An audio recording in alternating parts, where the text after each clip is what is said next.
श्री स्वामी समर्थ श्री गुरुचरित्र अमृतधारा अध्याय 10. काश्यप गोत्राचा वल्लभेश नावाचा एक सुशील आणि सदाचारी ब्राह्मण दरवर्षी श्रीपाद स्वामींच्या दर्शनासाठी कुरवपूरला जात असे. एकदा त्यानं नवस केला की माझ्या व्यापारात वृद्धी झाल्यास मी कुरवपूरला सहस्र ब्राह्मणांना इच्छाभोजन देईन. व्यापारात बरकत झाल्यामुळे तो भरपूर धन आणि काही नोकर सोबत घेऊन आपला नवस फेडावयास कुरवपूरला निघाला. एका अरण्यात त्या नोकरांनी ब्राह्मणाचा शिरच्छेद करून त्याच्या जवळी धन घेऊन पळण्याचा प्रयत्न केला.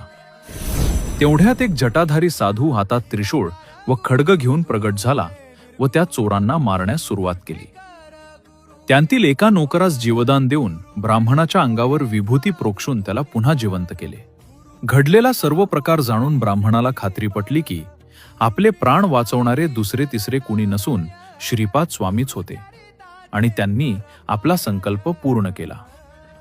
कथेचा बोध असा आहे की श्रीपाद स्वामी आजही कुरवपुरात अदृश्य स्वरूपात वास्तव्य करतात आणि संकटकाळी आपल्या भक्तांच्या मदतीसाठी धावून येतात. श्री गुरु